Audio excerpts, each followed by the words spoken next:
本期视频将继续推荐8款增强原版体验的模组，包括了环境改良、生态改良、机制改良等内容的模组，来看看你会喜欢上哪一款吧。Catters Structures 卡特斯结构，该模组添加了30多种全新的类原版结构。首先就是村庄有了新的桦树林结构变种，还有樱花村庄变种、丛林村庄变种、天空村庄变种。你甚至还能遇见被荒废的村庄结构，而这些村民还会在世界各地搭建营地安营扎寨。在路上，你还可能遇见这些村民建造的各种村民雕像。如果你运气够好的话，还能遇到这个大风车，其周围布满了村民种植的麦田，还有几堆干草块。虽然这很美观，但对于饥饿的我来说，这里已经是我家了。在自然环境中，它还为群系森林添加了巨型树木的变种结构，美观的同时也让我们感受到自然的生气。当然，冒险内容也是必不可少的。该模组就对地牢结构进行了扩展与改良，甚至还有悬挂于天空之上的大型地牢，或许这又将成为某个冒险者的家。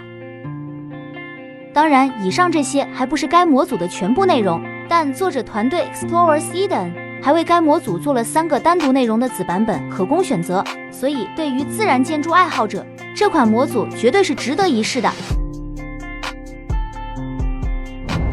Fall Play 家禽游戏， Fall Play 为 MC 生态环境带来了十分生动的鸟类，就比如鸽子、麻雀、知更鸟这些我们熟知的鸟类，而作者 Acario 为它们赋予了真实的叫声以及体型和生活规律。最重要的是，它们都拥有流畅且真实的飞行动画与 AI 逻辑。它们遇到障碍物时也会自动规避，飞累了也会找地方歇脚。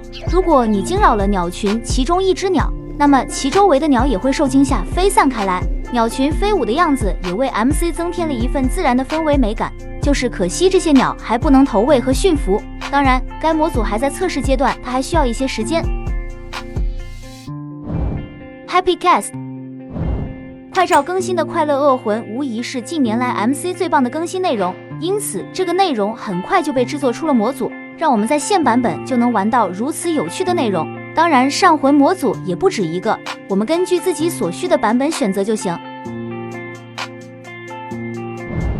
Pick up TNT 捡起 TNT， 该模组让你在面对点燃状态的 TNT 时，可以直接右键拿起，再左键扔出去，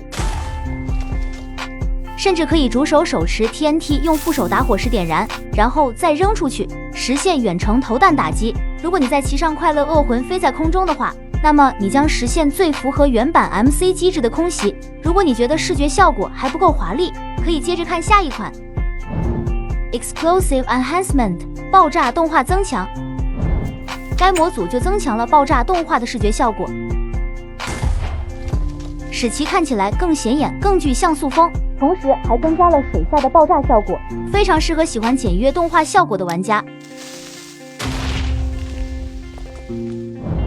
V-Twix 微型调整， V-Twix 调整了一些 MC 机制，并添加了一些新内容，就比如右键可以直接收获作物，同时消耗一个其掉落的种子自动种植。砍树时，整棵树会顺着对立方向倒下，方便我们砍伐。原版的蛋糕在破坏后将可以掉落，当然吃过的不可以。我们驯服的宠物将不会受到玩家的伤害，以免误伤。剪刀现在可以剪下鸡的羽毛，当然鸡不会受到实际伤害。蜜蜂的视觉体积变得更小，当然只是视觉效果，实际的碰撞箱体积不变。另外，在附魔方面，当我们穿着衰落保护4的靴子受到衰落伤害时，将不会扣除生命值，而是换作扣除靴子的耐久。另外，到了夜晚还会刷新出装备精良的精英怪物。这款模组的内容还有很多，都是大大小小的原版机制改良。重要的是，这些内容都可以通过配置文件更改，对于整合包作者也会是不错的选择。如果你觉得还不够，那这里还有2款很实用的模组。Master Cutter 该模组增强了原版的切石机，现在的切石机不仅是切石头，连铜块和木头也同样可以切制，甚至还可以2次切割。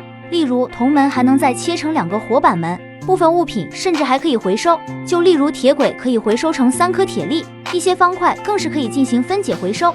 总之，装上该模组，让你的切石机更加有用。Bridging Mode 一个非常简单又好用的模组，它让我们可以实现基岩板那样的方块边缘放置，只需观察准星变化。另外，它还不完全像基岩板，因为它还可以向上搭方块以及向下搭方块，这对于建筑玩家来说简直是极度舒适的模组。熟练运用的话，对于生存体验来说也是极大的舒适。视频的最后，感谢屏幕前你的观看。如果对你有所帮助的话，不妨关注一下吧。如果你喜欢这些模组的话，那你也可以关注这些优质模组作者的后续开发。最后，我是暖风，这个系列会持续更新。那我们下期再见。